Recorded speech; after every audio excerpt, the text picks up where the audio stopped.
Peter Della Penna here with USA Under-18 coach Mumtaz Yusuf after the team's 115-run loss to Bermuda Under-18 at the ICC Americas Under-18 match play camp. You guys were 39 for none in the fourth over, and then middle order had a big collapse, and you guys wound up being all out for 84. Do you think the guys were just not used to being in a pressure situation like that once the wickets started to fall, or what do you think happened out there to explain why you guys lost just in the way that you did? I think apart from the pressure situation, basically most of these guys are not used to playing on turf. I was surprised when I took over the squad when most of them said they have played only on AstroTurf, and that's one of the reasons. But I cannot hold that as an excuse just because you didn't play that you have not played on turf wickets for that collapse. Also, they have to realize that every time you can't depend on one player. I mean, you can't depend on Steven Taylor every time to get 100 to bail you out. You guys who were selected were supposed to be a lot of batsmen into this squad, and I don't think any of you are batted like batsmen. And another reason, I told you, but there were a lot of technical flaws when I took over this team, and I think that's something we have to work on. A lot of technical flaws, apart from playing on turf, on AstroTurf, and not playing on turf. Even their catching techniques were wrong, and even playing on turf wickets, they could never go through an arc when they drive. So always they try to play on the rise, which I think is not a good sign when you want to play on turf.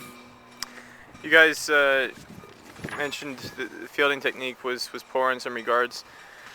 Trey Manders, who top scored with 88 for Bermuda, he was dropped on 9 very early on at short cover. It looked like a fairly simple chance, or there was a little bit of effort. There was a kind of a leap lunge or dive that had to be put in, but the fielders, Tariq, got 2 in, so it looked like he was going to come up with it.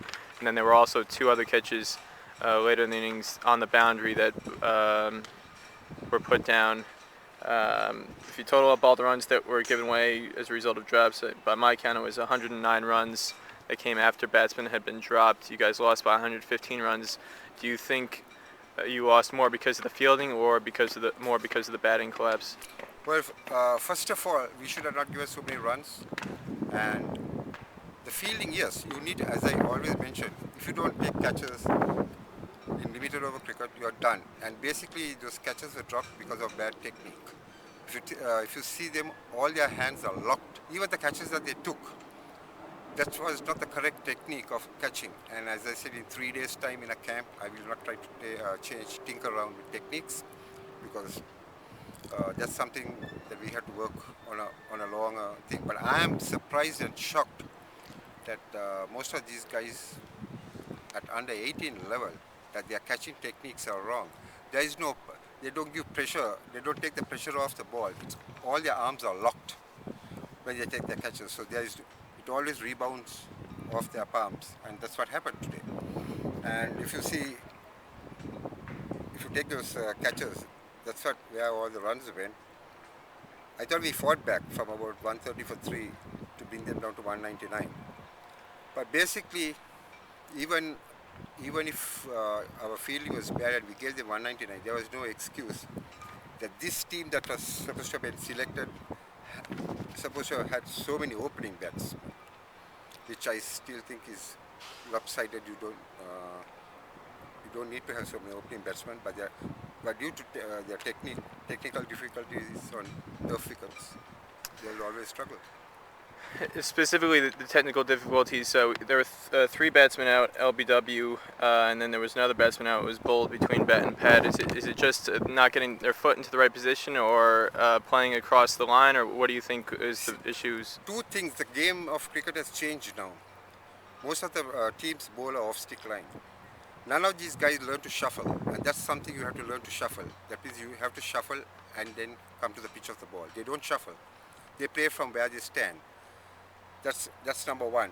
Number 2 is because they've been playing on AstroTurf, you see most of their bottom hand pushing the bat. So the bat goes up, and when you play a forward defensive stroke, your bat ends near your front toe, not in front of your leg. So there is a gap. That's another another problem that they were having. And this is something uh, I told them last night at the meeting, that Canada had 3 batsmen who got LBW. So I told them that obviously the wicket is going to keep low. And we have watched this wicket keeping low, especially when you're chasing. And you have to play on the front foot. You can't get on the back foot. And you can't, their bat speed, when you get and plus getting on the front foot, their bat speed is pretty slow. That's because their technique. On impact of the ball, they are not smelling the ball. They are looking at the ball. So that means your head is up. So that's something we have to work on. In terms of the positives from today, I know the fielding needs to improve before tomorrow's match against Canada, but overall the bowlers, so it looks like they bowled well enough on the conditions, particularly the spin bowlers were responsible for taking 6 wickets that fell for Bermuda. What was your overall opinion of how the bowlers performed? Well, the bowlers, I told them that we have to depend on our spinners. We have a battery of medium paces, which is not good enough for this type of cricket. And I also, if you want fast bowlers, you would need strong fast bowlers. We had 4 of the fast bowlers who are all vegetarians, which I'm not, which I don't condemn, but you need. You want to go into a high class of cricket, you need to have strong fast bowlers. You need to have spinners who are not just basically flat. You need to have I think only 1 or 2 spinners bowled with a loop. But basically the other spinners were flat. So you can't get away if you play internationally on any other turf ground or in any other country. What is your outlook? I know you just had the team doing some extra work after the match right now. You brought them back out into the field to do some drills. What did you say to them, and what do you want them to take from this game heading into tomorrow so that they can come out with a better effort tomorrow against Canada? Well, for number one, I think this team could have performed much better. They need to play for their pride. I said their pride. You need to play for your pride. You cannot play